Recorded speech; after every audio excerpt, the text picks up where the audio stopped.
What is the value of a human being? Is it an objective or subjective value? Is man no different than a dog or a fly? If so, then a human's value will inevitably be treated as such. Are some humans worth more than others?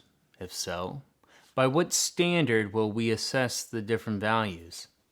These and many more questions are foundational to a society and how it will inevitably judge its population. Today, culture in the West seems very contradictory and confused in what it holds to on this issue exactly. Sometimes they seem to chant human rights, while in the same breath supporting the death of millions of unborn babies.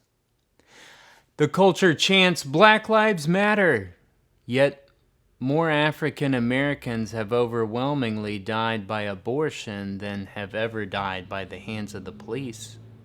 And the culture doesn't utter a word. In Indiana, if someone murders a pregnant woman and the woman and her unborn baby die, it's double homicide. In Indiana, if the woman aborts her baby, it's a healthcare issue. The culture isn't sure what it believes, and this in turn causes a lot of moral confusion with its people. Christianity, though, doesn't have this problem and gives a strong and powerful stance on the value of a human being. I'm Nathan Collins, bringing you the truth of Christ in a post-truth culture. Christianity does have an answer to this question on human value. Humans have infinite value of an unimaginable magnitude and are to be treated with the utmost respect and honor. But first, to understand the Christian proposition on the value of a human being, you must go back to the beginning, back to Genesis. Genesis sets up the foundation for the origin of man and therefore his value. Genesis states that man was created in the image of God.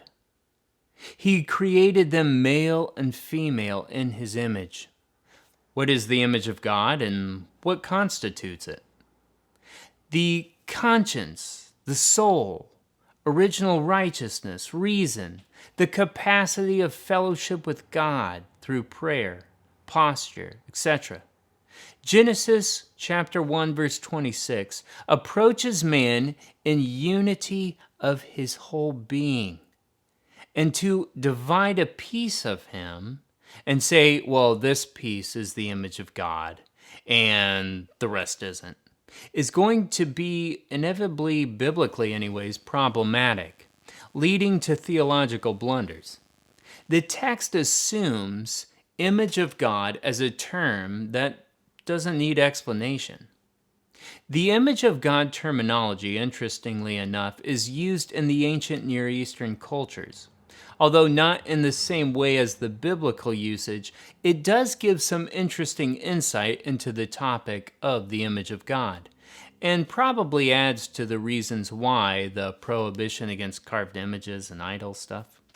Throughout the ancient Near East, an image like an idol was believed to contain the essence of whatever it was to represent. The essence allowed the image to carry out its function. The image was also thought of as the source of power for whatever it represents. In ancient Egypt, the king is sometimes said to be the image of God. Idols were images of gods. Kings even had monuments set up in their lands to bring their own kingly image there to all that they controlled. To have a carving of the king in your village was to have the presence and the power of the king himself there. Physical likeness was not important in the image, like we may think it should be today. This is why you will see all sorts of odd animal-headed gods or other oddities in their depictions. Remember, what was important is that in an abstract way, it displayed the role of what was to be represented, not a literal likeness. So also the image of a god in the ancient Near East carried significant and meaningful weight to it as well. Now, going back to the Bible, in Genesis chapter 9, verses 5 through 6, it illustrates the penalty for the taking of a human life. Murder is placed in the orbit of sacral law. To kill a human being is to destroy one who is the divine image bearer. The verse ends by showing who is to carry out this punishment. It may be exacted by God Himself or by man. The image of God and the understanding of it and its implications is fundamental to deciding many of the big issues of life on a personal basis as well as on a societal basis. Think of what sacred means: to set apart to God. When it comes to a human being, everything that makes a human is set apart for God. And nothing but God Himself has the right to infringe upon it, as it bears His image. Not just a piece of the human is sacred for God, and the rest isn't. And not some humans are set apart for God, and some aren't. But all humans are set apart for God, and all of each one of those. This means no matter what state a human being is in, no one has the right to end the life of that human, except, as already mentioned, possibly in the event of a punishment for a human taking the life of another human. In Genesis 9, even animals are to be punished by this sacred law.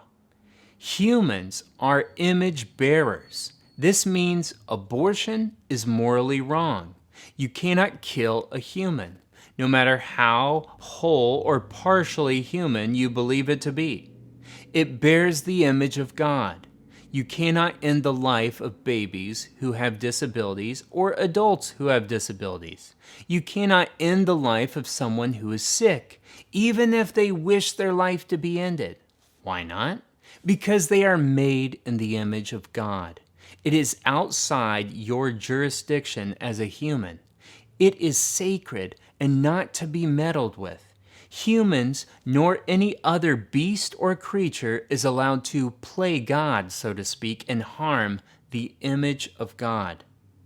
The image of God not only consecrates a human being from bodily harm, but the non-material aspects as well from being harmed. Remember, all of the human is set apart unto God as an image bearer, not just certain pieces. Your opinions, your thoughts, your personality, your ability to speak, your ability of will, your ability of choice, your action of worship, your conscience, fellowship with God, your ministry and work God has vocationed you to do. Everything that is part of being a human is part of the image of God. Now, there of course is a caveat. This doesn't mean that we use our image of God in a righteous way automatically. We can do violence to our own personal image of God. We, of course, live in a time after the fall where we are to now put on the image of Christ as the only one who has actually truly lived out the image of God in its fullness. By the Holy Spirit, renewing of our mind, we now can be transformed and live it out. Once again, though, this doesn't mean that all humans, or even a few, will necessarily be correct in how we always choose to live out our image bearing. But the question I'm going to spend some time addressing is who has the right to bring force on another human, and to what degree? Do humans have the right to force other humans to have the correct opinions, thoughts, personality, worship, their conscience, their will, their choices, their vocation? No. Humans individually, or authorities, or governments, which are run by humans, of course, are not allowed to assault humans. With, of course, the exception already laid out in Genesis 9. Biblically, the idea is that a fellow image bearer can attempt to correct, but cannot force people into submission. Even the art and tactics of persuasion are possibly prohibited, if not on shaky biblical ground, as Paul states in 1 Corinthians chapter 2, verses 1 through 5, where he says, "And I, when I came to you, brothers, I did not come proclaiming to you the testimony of God with lofty speech or wisdom, for I decided to know nothing among you except Jesus Christ and Him crucified. And I was with you in weakness and in fear and much trembling.